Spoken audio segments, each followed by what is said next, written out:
Hi, everybody. Welcome to another edition of Edmonds This Week. This is Alicia Crank, and happy Father's Day.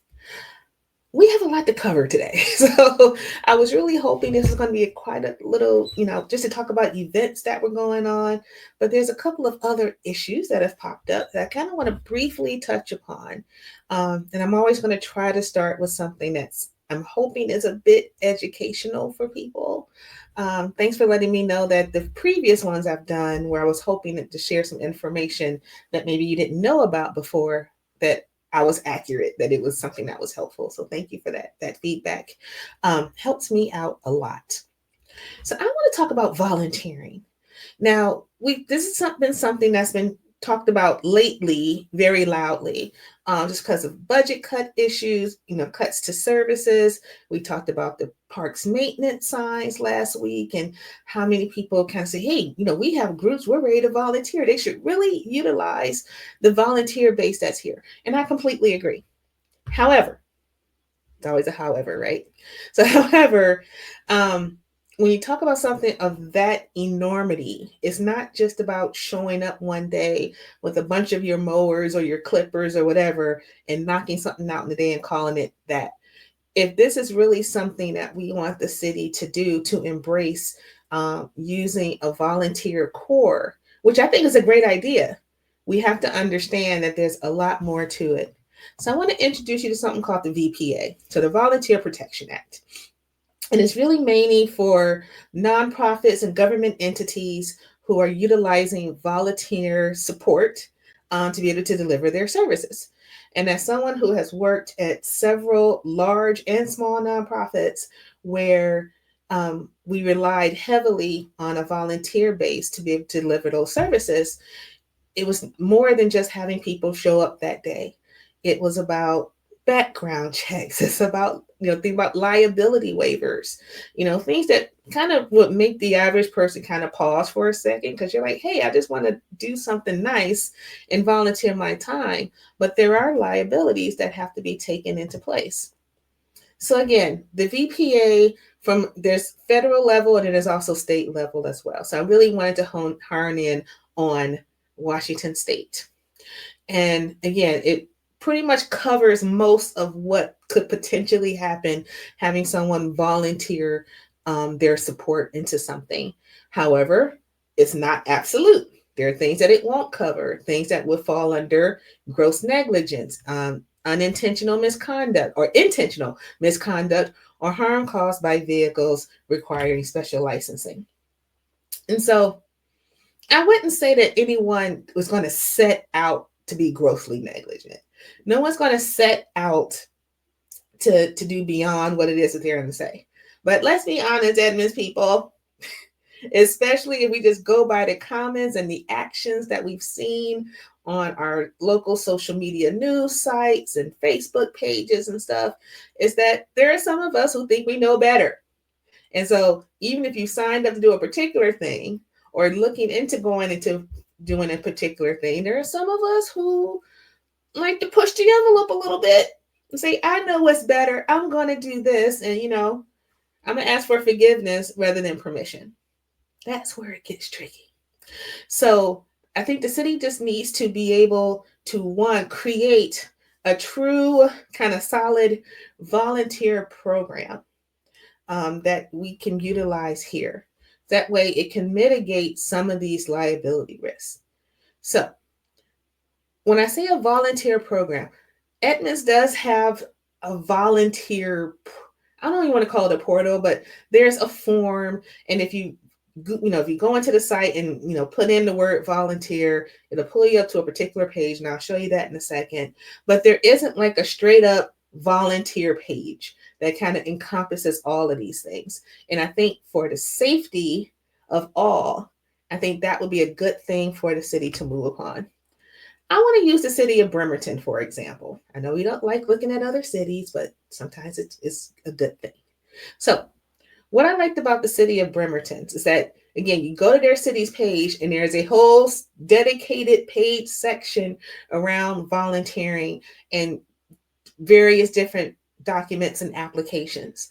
And this one spoke to me the most. Is upfront, is you can't get tricked or say that you didn't know that there was, assumptions of risk and liability. This is a release form to say, hey, you just want to make sure that you understand that in volunteering with the city, there's an assumption of risk, and they need to make sure that you understand what needs to happen for you to be approved to become a volunteer on any particular project. And again, it is very blatant about background checks. It's blatant about the fact that, communications around this is public record.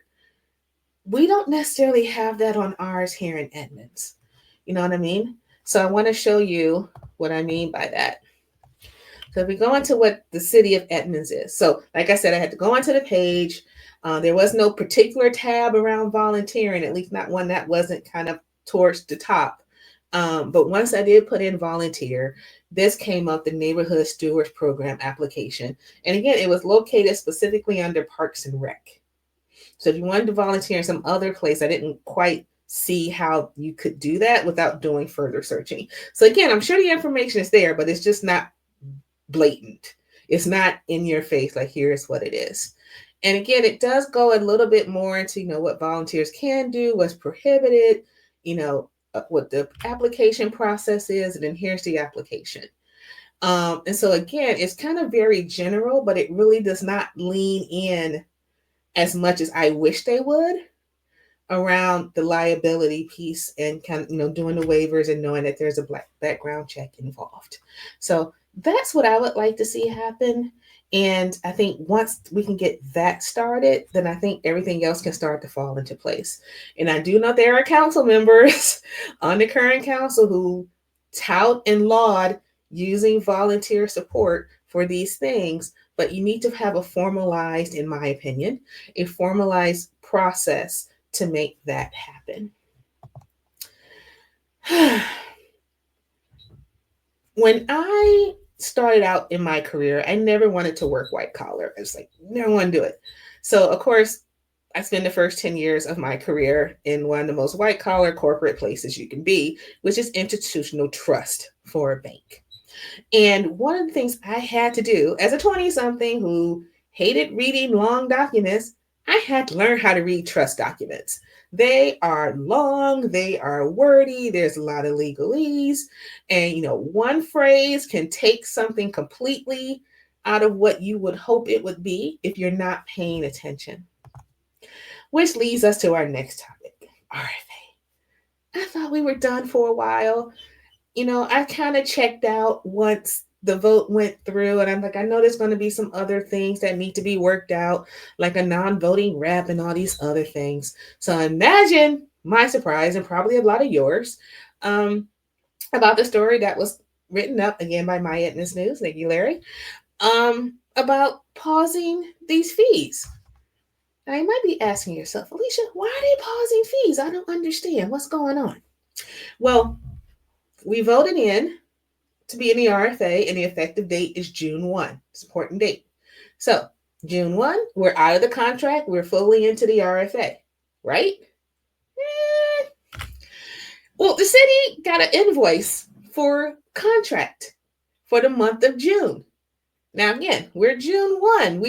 The contract's over. We're now supposedly into the RFA, but they sent this contract invoice for, over $850,000. And again, you can see the transport credit that they gave still, but still a lot of money for fire and emergencies and fire marshal service. So our city attorney, Jeff Terraday, sent them a little letter back to South County Fire and said, hey, we got this invoice, but we're in the RFA now, so I'm just sure this is a mistake, so I just want to make sure. They said, no, it is not a mistake. Now let's go back and look at that contract. So this is Section 3, and again, go to My Edmonds News. They've done a great job following all of this, reporting on all this, getting into the nicks and crannies. So I'm just borrowing, but thank you so much for doing this work so I can just point and shoot, kind of. So if you look at this, it's talking about the termination of the original interlocal agreement, or ILA contract. Now, in part 2, in 3.2, this is the language you want to kind of focus on. So they're saying, if the measure is approved, all this stuff happens.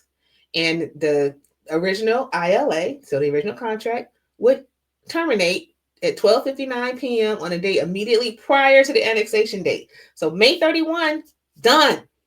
June 1, ending RFA. However, 3.2.2, and this is where things get a little interesting. It says, even though you're approved and you're in, you are still contractually obligated to pay these transport fees, what we just saw, through the end of the year, credit against the rest of the contract, of the original contract. Remember, the original contract is through the end of December of this year. So even if we're in, we still have to pay for that. Now, there are going to be some of you thinking, see, so we should have said no, because if you look at 3.3, it basically is the same thing. We'll just continue paying this amount anyway. So I don't know. I won't say that it was missed, because back at one of the other meetings, our city attorney even used this as an example in saying, let's use June 1 as a hypothetical annexation date should the RFA passes. And if that's the case, it says the city pays for the final 7 months of 2025 for its fire and EMS services. And then on January 1 of 2026, we're done. So it was acknowledged, it was written, it was talked about, but yet just kind of got missed. And this is where the whole learning how to read these documents and understanding the ramifications thereof is. Who's to say that there wasn't a verbal conversation that said, oh, don't worry about that? We don't know. Even if it was, if it is not in the original documentation, if it's not written out, if there is nothing that contract says that we're going to amend this to say that you're not obligated anymore, fine. But that's not there. So this is where we are. And then there's another issue. And again, like I said, I checked out on this because I was like, okay, it's done. They'll get it all figured out. But there is money that is also owed to the city, called Ground Emergency Medical Transport, or GEMT reimbursements. Now, these reimbursements are collected from the federal government to offset the expense of the services that are being contracted here. And depending on who you listen to, this number could be $6, $7, $8, $9 million. But there hasn't been any resolution as to how we're going to get those monies back now that we're out of contract. But now are we out of contract? Because in theory we are, but we're still paying as though we are in contract. So there's a lot of stuff kind of happening around this. So it'll be interesting to see how this plays out, and you really should pay attention to this as much as possible. So I hate that I checked out because I thought, hey, can't be anything else, right? Yeah, I was wrong. Sorry about that. Edmonds, I'm very proud of you. You had your rally, you had the sing-along, no issues. Thank goodness. Thank you so much. Thanks to everyone who participated in it, those who respected those that paid a part in this, even if it's not your jam, because, we all have our rights to be able to peacefully protest. That's what happened. There were no police incidents. So that is great. Thank you for showing up and showing out in a great way. Thank you so much. Juneteenth is this week. I had the pleasure of being over at the Mount Lake Terrace Juneteenth event / Father's Day event. It was so much fun. This was the second time. It's the second time they've done it. It's the second time I've been asked to moderate the panel discussion. And we had such a great panel discussion that talked about fatherhood and Juneteenth and what that means to them.